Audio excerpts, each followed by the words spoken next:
Halo, assalamualaikum. Nama saya Dr. Lita. Di video kali ini saya mau membahas mengenai penggunaan dari alkohol swab. Yuk, mari kita bahas bareng.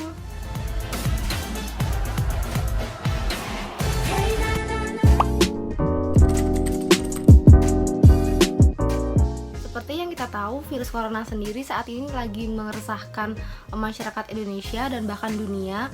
Maka dari itu kita dituntut sebagai masyarakat dituntut agar lebih menjaga kebersihan lagi. Salah satu benda dari sekian banyak benda yang paling beresiko tertempel dari bakteri maupun virus itu adalah ponsel. Hal itu dikarenakan ponsel adalah satu benda yang paling sering kita pegang. Bahkan dalam sehari aja itu kita megang ponsel tidak terhitung, entah dalam tangan kita steril tidak, itu sampai tidak terhitung. Dan ini juga didukung oleh penelitian dari jurnalis kesehatan, di mana dalam penelitian itu mengatakan bahwa bakteri yang terdapat pada ponsel itu rata-rata 25.127 jenis bakteri, dan itu yang menempel pada ponsel saja.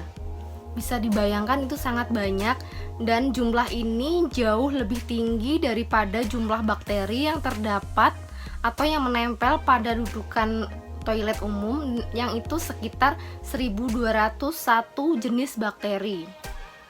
Jadi memang benar dalam ponsel itu yang menempel bakterinya tuh sangat banyak, bahkan sudah didukung oleh penelitian tersebut. Tetapi apakah benar dalam membersihkan dari ponsel itu apakah menggunakan alkohol swab? Kita singgung sedikit mengenai alkohol swab. Jadi dia tuh merupakan suatu bahan yang terbuat dari kapas tertentu, atau dia ada bahan tertentu yang kemudian direndam oleh alkohol, dan itu jenis alkoholnya isopropil alkohol, dimana alkohol itu dia memiliki bermacam-macam jenis. Yang dipakai di sini adalah isopropil alkohol, dan kemudian dia dikemas dalam kemasan tertentu seperti ini. Jadi fungsinya apa sih? Mungkin kalian juga udah banyak yang tahu bahwa alkohol swab ini digunakan oleh tenaga medis, digunakan untuk menyuntik atau menginjeksi, baik untuk infus atau menyuntik sebelum tes darah, pokoknya itu pun digunakan sebelum menyuntik agar tidak terjadi infeksi ke pasiennya tersebut. Dan itu adalah sekali pakai sehingga sangat mempermudah tenaga medis dalam menggunakannya. Tetapi sekarang ini banyak sekali masyarakat yang menggunakan alkohol swab itu untuk membersihkan ponsel atau benda-benda yang lain, contohnya adalah alat makan. Dan apakah itu tindakan yang benar? Jadi menurut farmakologi, penggunaan alkohol swab, baik dia untuk ponsel maupun buat alat makan atau yang lain, itu sangat tidak disarankan, bahkan itu berbahaya. Kenapa?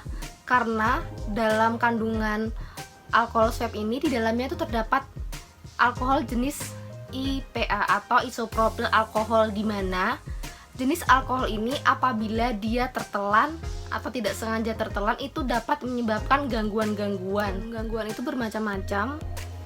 Ada yang mulai dari pusing, mual, muntah, bahkan ada yang mengatakan itu bisa timbul reaksi alergi. Nah, reaksi alergi sendiri itu bermacam-macam, reaksi alergi secara umum, dan setiap orang ini mempunyai respon yang beda-beda. Ada yang mulai dari yang ringan sampai ke berat. Seperti yang kita tahu, kalau alergi yang ringan bisa di kulit kemerahan, gatal.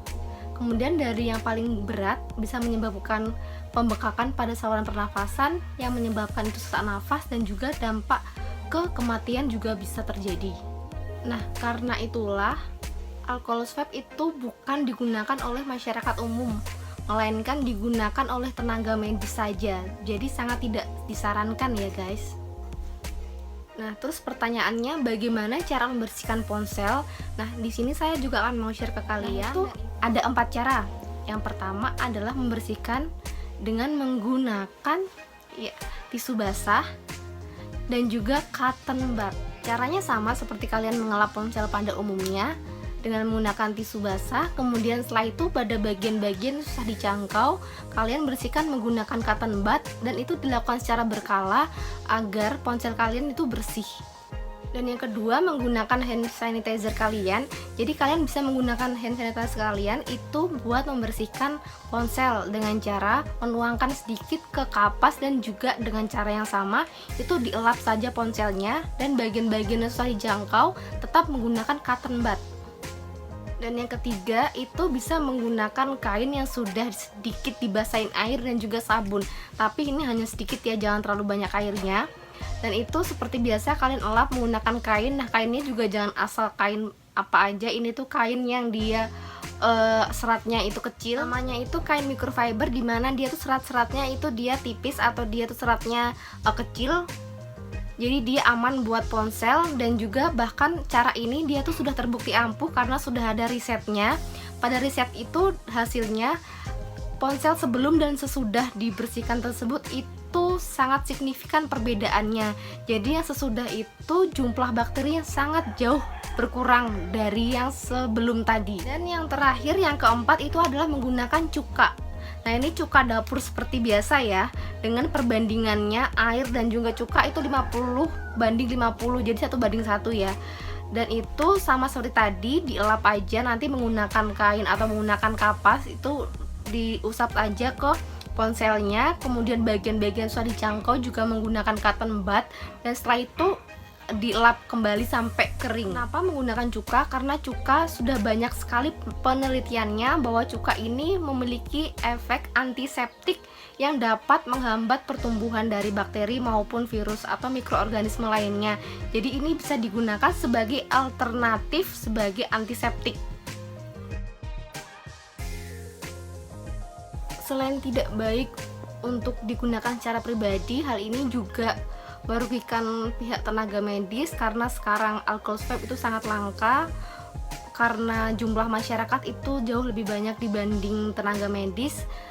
Padahal tenaga medis yang justru banyak menggunakan karena jumlah pasien setiap harinya itu sangat banyak. Jadi saya mohon dengan sangat, apabila kalian mengetahui ada seorang yang menggunakan alcohol swab, minta tolong buat diingatkan agar cara itu tidak benar. Oke, sekian video saya kali ini. Apabila kalian suka, minta tolong like, dan juga jangan lupa subscribe video ini, subscribe channel ini maksudnya, agar saya lebih semangat lagi membuat videonya. Dan insya Allah saya akan lebih sering membuat channel-channel tentang kesehatan. Jadi yuk, mari subscribe dulu. Oke, see you on the next video.